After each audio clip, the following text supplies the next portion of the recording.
Hello दोस्तों। तो आशुष त्रिजोन में आप सभी का एक बार फिर से स्वागत है। तो आज हम देखने का प्रयास करेंगे जो क्वांटम संख्या होती है ना, क्वांटम संख्या क्या होती है, इनको देखने का प्रयास करेंगे और ये कितने प्रकार की होती है इनको देखने का प्रयास करेंगे और इनकी आवश्यकता क्यों पड़ी इन सबको आज जानने का प्रयास करेंगे, है ना।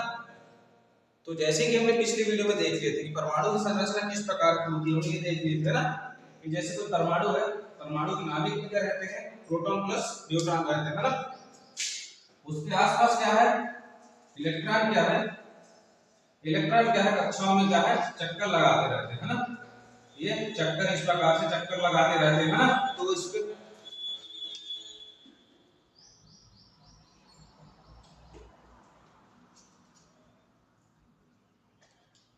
तो है ना, इलेक्ट्रॉन इसमें क्या है, चक्कर लगाते रहते हैं। तो अब इसको क्या है, इलेक्ट्रॉन इसमें तो घूम रहे हैं, लेकिन इलेक्ट्रॉन हमको पता है कि अभी कहां पर चक्कर लगा रहे हैं, कौन सी कक्षा में चक्कर लगा रहे हैं, ये हमको अभी पता नहीं रहता। तो क्वांटम संख्या की आवश्यकता इसलिए रही कि इतने सारी सेल है, यहाँ पर 4 सेल है ना, जैसे ना के एल एम है, कौन कौन सी, जैसे फर्स्ट सेल सेकंड सेल, इनको क्या है के एल एम एन, इससे हम क्या प्रदर्शित करते हैं, 4 सेल जो रहती है इसको क्या है, first cell second cell third second third fourth भी बोल सकते हैं हम, है ना। अब इसमें इलेक्ट्रॉन कहां घूम रहा है हमको ये पता नहीं है, इसके लिए क्या है, आवश्यकता पड़ती है हमको क्वांटम संख्या की। अब जैसे किसी भी चीज को हमको जैसे ढूंढना है, जैसे अब कोई भी वस्तु जैसे मार्कर है, अब मार्कर भी कहीं ना कहीं बना होगा, जिसकी भी एक आइडेंटिटी होगी, या कोई जगह हो सकती है, या कोई महत्वपूर्ण स्थान, जैसे दिल्ली हो गया, ताजमहल हो गया, ये सब क्या महत्वपूर्ण स्थान है। अब जैसे भेड़ाघाट वाटर, धुआंधार वाटरफॉल, ठीक है।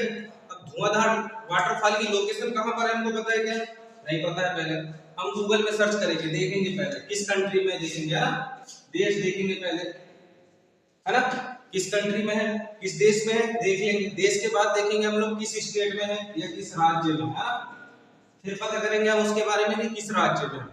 उसके बाद हम देखेंगे कि कौन से शहर में है या कौन से गांव में, है ना। फिर देखेंगे हम शहर देखेंगे या कौन से गांव में है, इसके बारे में पता करेंगे, सिटी। उसके बाद क्या है, फिर इसका एड्रेस निकालेंगे हम, है ना, इसका पता निकालेंगे। अब जैसे धुआंधार जो वाटरफॉल है हमने देख लिया किस कहां पर पड़ रहा है, जबलपुर में, वो देश में पड़ रहा है, कौन से, इंडिया में पड़ रहा है ना। राज्य कौन सा हो जाएगा, मध्य प्रदेश, मध्य प्रदेश की कौन सी सिटी, जबलपुर, है ना। जबलपुर तक हमको पता चल गया। उसके बाद अब जबलपुर देखेंगे, उसके बाद हम देखेंगे कि हाँ जबलपुर में भी कहां पर है, वहां से इसकी लोकेशन निकालेंगे। तो लोकेशन हमको पता चलेगी, जैसे भेड़ाघाट, भेड़ाघाट में, है ना। तो भेड़ाघाट में क्या है, हमें क्या है, धुआंधार वाटरफॉल, क्या यहाँ पर क्या है, पानी एकदम धुएं के समान दिखाई देता है। तो हमने देखो उस जगह को पाने के लिए क्या हमने कितनी जगह देखे, हमने देखे, देश देखे, राज्य देखे, शहर देखे, और उसके बाद में एड्रेस देखे। तो इसी प्रकार से क्या है, इलेक्ट्रॉन जो रहते हैं, क्या है, कक्षा में इलेक्ट्रॉन घूमते रहते हैं, है ना। अब वो किस कक्षा में घूम रहे हैं हमको पता है क्या, क्योंकि कक्षाओं के अंदर भी उप कक्षाएं होती है, उप कक्षाओं के अंदर भी कक्षक पाए जाते हैं, उनमें क्या है, इलेक्ट्रॉन पाए जाते हैं, है ना। तो जैसे सेल हो गई, सेल के अंदर सब सेल, फिर ऑर्बिटल, ऑर्बिटल में क्या है, इलेक्ट्रॉन पाए जाते हैं। तो उसी का हमको पता लगाने के लिए किसकी आवश्यकता होती है, क्वांटम संख्या की। तो क्वांटम संख्या से हमको क्या पता चलता है, क्वांटम संख्या से इलेक्ट्रॉन की सटीक स्थिति पता चलती है हमको, क्या पता चलती है, सटीक स्थिति पता चलती है, सटीक स्थिति पता चलती है ना। तो क्वांटम संख्या से क्या हमको पता चलता है कि इलेक्ट्रॉन किस कक्षा में घूम रहे हैं, या फर्स्ट में है, सेकंड में है, कौन कौन सी कक्षा में घूम रहे हैं, इसकी एकदम सटीक लोकेशन पता चलती है। क्योंकि आवारा है, कहां घूम रहा है, पहले में है, दूसरे में है, या फिर उसके अंदर भी उप कक्षा है, उनमें घूम रहे हैं। तो ये हमको किससे, इलेक्ट्रॉन की एकदम सटीक स्थिति पता चलती है क्वांटम संख्या से। तो क्वांटम संख्या कितनी प्रकार की होती है, 4 प्रकार की क्वांटम संख्या होती है। कौन कौन सी, पहली हो जाती है मुख्य क्वांटम संख्या, जिसको प्रिंसिपल क्वांटम संख्या, तो इसको काय से प्रदर्शित करते हैं, n से प्रदर्शित करते हैं ना। दूसरी होती है द्विगंशी क्वांटम संख्या, कौन सी, द्विगंशी क्वांटम संख्या, इसको आजीमुथल क्वांटम संख्या कहते हैं। तीसरी है चुंबकीय क्वांटम संख्या, इसको बोलते हैं मैग्नेटिक क्वांटम नंबर, ठीक है। और चौथी है स्पिन क्वांटम संख्या, इसी को बोलते हैं चक्रण क्वांटम संख्या। तो ये हो जाती है क्वांटम संख्या के प्रकार, है ना। अब हम क्या है इन सबको एक एक करके देख लेते हैं। तो क्वांटम संख्या से क्या है हमको इलेक्ट्रॉन की एकदम सटीक स्थिति पता चलती है ना। पहली देख लेते हैं हम कौन सी, मुख्य क्वांटम संख्या। कौन सी, मुख्य क्वांटम संख्या, मुख्य क्वांटम संख्या है ना। इसको प्रदर्शित कैसे करते हैं हम लोग, एन से प्रदर्शित करते हैं। तो ये हमको क्या बताती है, इससे हमको क्या पता चलता है ना, मुख्य क्वांटम संख्या। इससे हमको क्या पता चलता है, इससे हमको कक्षा के बारे में पता चलता है। इसके बारे में, कक्षा या सेल के बारे में पता चलता है। इसके बारे में, सेल के बारे में पता चलता है कि इलेक्ट्रॉन कौन सी सेल में उपस्थित है। प्लस इसमें, इससे हमको क्या पता चलता है, इलेक्ट्रॉनों की संख्या भी पता चलती है। इलेक्ट्रॉन की संख्या पता चल जाती है। अब जैसे कि कोई इलेक्ट्रॉन है ना, अब जैसे कि कोई इलेक्ट्रॉन हमने देख लिए। अब कोई इलेक्ट्रॉन है जैसे कि वो कौन सी सेल में, चौथी सेल में है। ठीक है, कौन सी सेल में, ये चौथे सेल में लुक के बैठा है। अब हमको पता कैसे चलेगा, अब जैसे चौथी सेल में, तो इसकी क्या है, मुख्य क्वांटम संख्या क्या हो जाएगी, इसकी मुख्य क्वांटम संख्या क्या हो जाएगी, इसकी मुख्य क्वांटम संख्या हो जाएगी इसकी, सीधी सी बात है, कुछ नहीं है, चौथे सेल में है, ये हो जाएगी इसकी मुख्य क्वांटम संख्या। या ये दे देता है आपको, अब आपको बोलेगा कि बताइए इसकी मुख्य क्वांटम संख्या क्या हो जाएगी। तो हमको पता है n से हम किसको प्रदर्शित कर रहे हैं, मुख्य क्वांटम संख्या को। तो इससे हम आसानी से क्या है, किसी भी संख्या की उससे बता सकते हैं कि इलेक्ट्रॉन अभी कहां पर है। जैसे 3D में है तो हम बता देंगे कि तीसरे कोष में है। ठीक है, तो इससे हमको पता चल जाता है आसानी से। अब जैसे कि इलेक्ट्रॉनों की संख्या, इलेक्ट्रॉनों की संख्या कैसे निकालते हैं, तो इसका सूत्र बताया था मैंने आपको पहले, 2n²। 2n²। अब जैसे चौथी कक्षा में इलेक्ट्रॉन है ना, अब जैसे चौथी कक्षा में इलेक्ट्रॉन है तो इसको हम दे देंगे है ना, 16 दूनी 4 4 16 16 दूनी 32 हो जाएगा। तो जो चौथी कक्षा होती है उसमें इलेक्ट्रॉनों की संख्या कितनी होती है, 32 होती है ना। वहीं पर फर्स्ट में कितनी हो जाएगी, 2 2 2 2 एकम 2 है ना। तो फर्स्ट में कितनी हो जाएगी, सिर्फ 2 हो जाएगी। दूसरे में 2 × 2 है ना, तो ये 2 का वर्ग होगा, ये कितनी हो जाएगी, 8। तो जो फर्स्ट कक्षा होती है उसमें इलेक्ट्रॉनों की संख्या कितनी होती है, 2।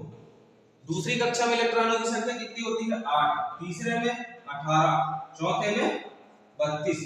तो ये हमको पता रहना चाहिए। इसी को हम क्या, पहली कक्षा को क्या बोलते थे, ये L M और N।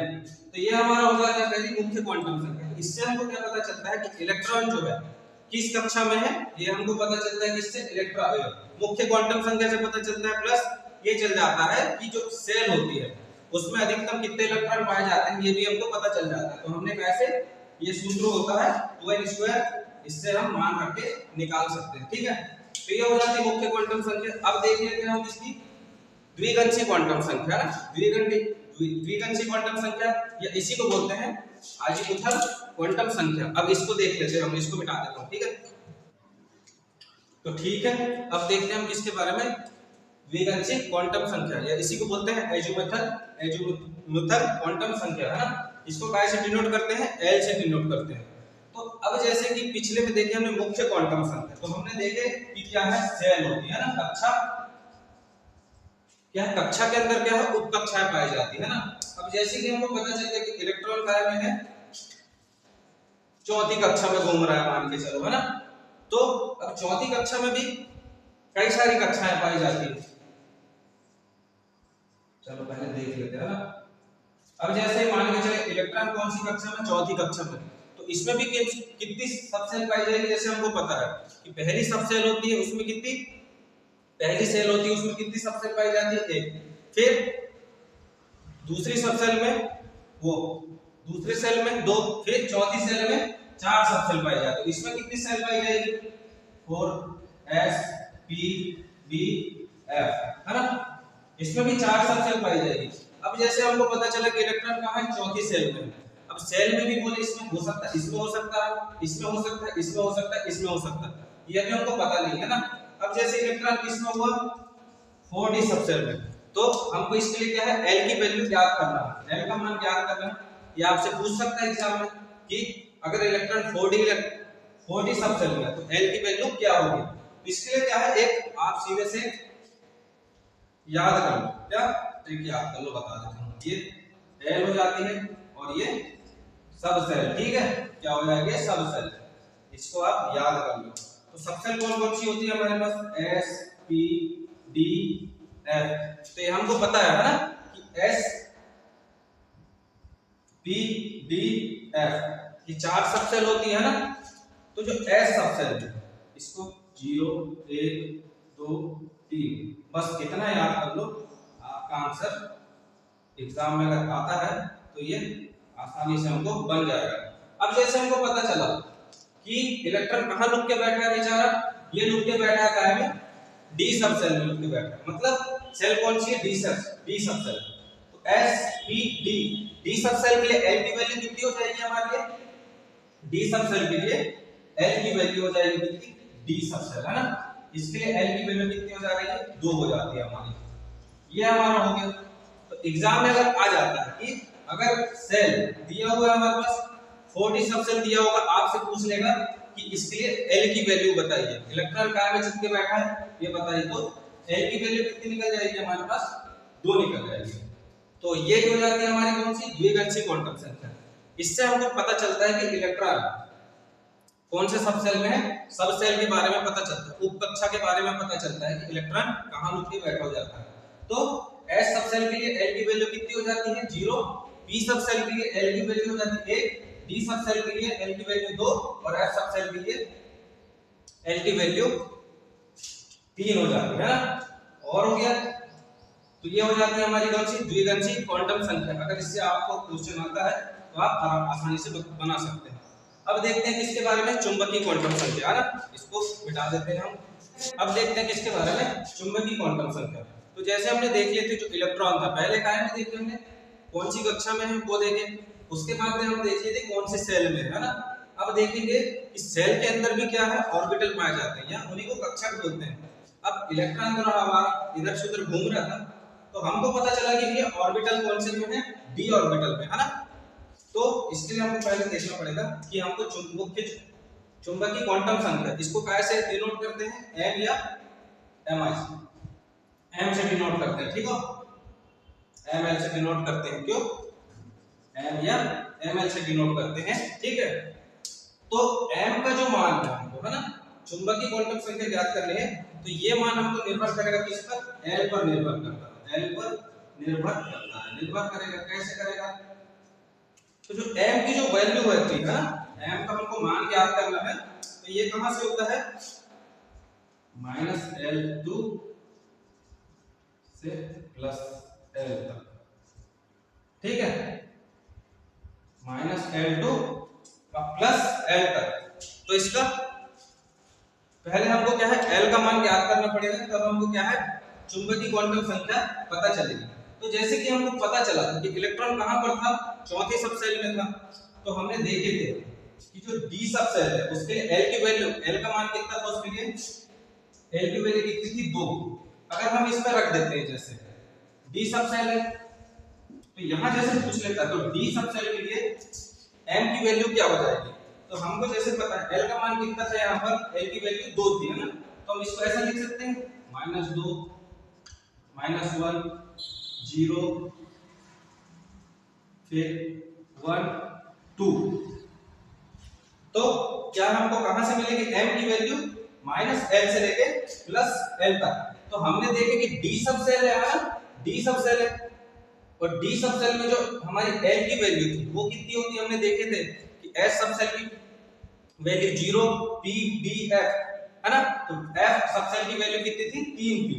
तो हमने देखे कि जो m की वैल्यू हमको चाहिए, तो इसके लिए क्या है, हमने इस पे मान रख दिया, जैसे l का मान रख दिए, l की वैल्यू कितनी है, 2, तो यहां पर लिखा है कि -L2 +L, तो यहां रख देते हैं हम -2, कितनी है l की वैल्यू हमारे पास, तो -2 फिर -1 0 1 2, तो ये हो जाती है हमारी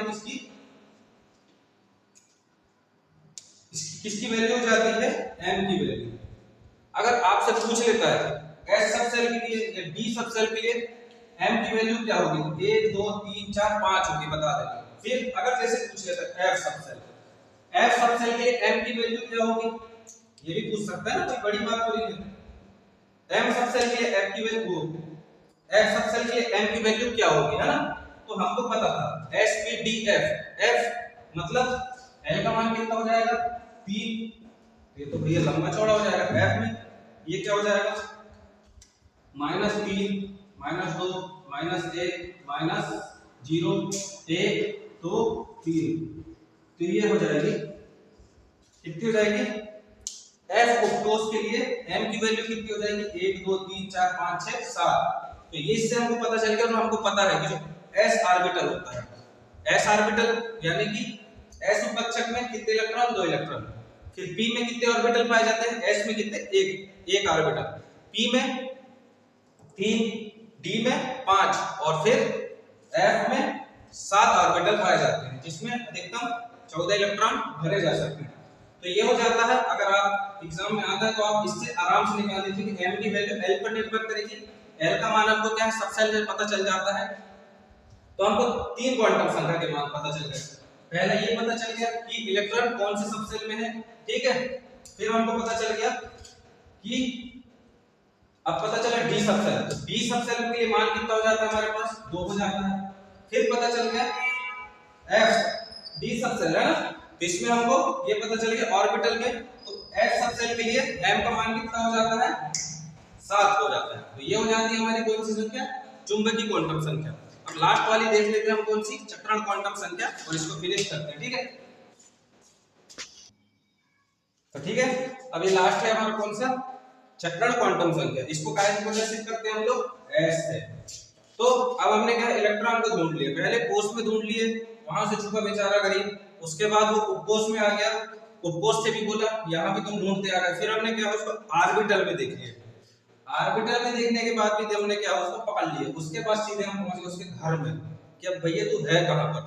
तो यहाँ पर हमने देखे कि कौन से ऑर्बिटल में, और हमको पता है कि जो एक ऑर्बिटल होता है ना, एक ऑर्बिटल में हम इसको इस तरह से भरते हैं कुछ, तो ये हमको क्या बता रहा है, ये चक्कर लगा रहा है इलेक्ट्रॉन के बारे में बता रहा है ना, ये क्या है चक्कर लगा रहा है इलेक्ट्रॉन के बारे में। तो या तो इलेक्ट्रॉन इस तरह से चक्कर लगा रहा होगा, या तो इलेक्ट्रॉन इस तरह से चक्कर लगा रहा होगा। अगर ये इस तरह से चक्कर लगा रहा है तो हम इसको क्या बोलेंगे क्लॉकवाइज, ठीक है, इसको बोलेंगे क्लॉकवाइज, और ये उल्टा चक्कर लगाएगा तो इसको बोलेंगे एंटी क्लॉकवाइज, है ना। तो ये चक्कर लगा रहा है इलेक्ट्रॉन के बारे में बताता है, तो इसको कैसे क्लॉकवाइज है, यानी कि सीधा घूम रहा है घड़ी की चाल में, है ना। तो इसको क्या है पॉजिटिव चार्ज बोल देंगे हम, इसको क्लॉकवाइज को। फिर अगर ये इलेक्ट्रॉन उल्टा घूम रहा है तो ये क्या है नेगेटिव साइड, है ना, इसको माइनस बोल देंगे, पॉजिटिव इसको नेगेटिव बोल देंगे। इसका मान क्या है, एक इलेक्ट्रॉन में क्या है एक ऑर्बिटल में कितने 2 इलेक्ट्रॉन रह सकते हैं। तो भाई एक इसका इलेक्ट्रॉन एक अकेला तो नहीं रहेगा, तो ये भी इसका एक हाफ इलेक्ट्रॉन और ये हाफ, तो ये हो जाता है हमारा क्या है चक्रण क्वांटम संख्या। ये किसके बारे में बता रही है, चक्कर लगा रहे इलेक्ट्रॉन के बारे में हमको बताते हैं। तो ठीक है, वीडियो अगर अच्छी लगे तो please like share and subscribe करिए। धन्यवाद।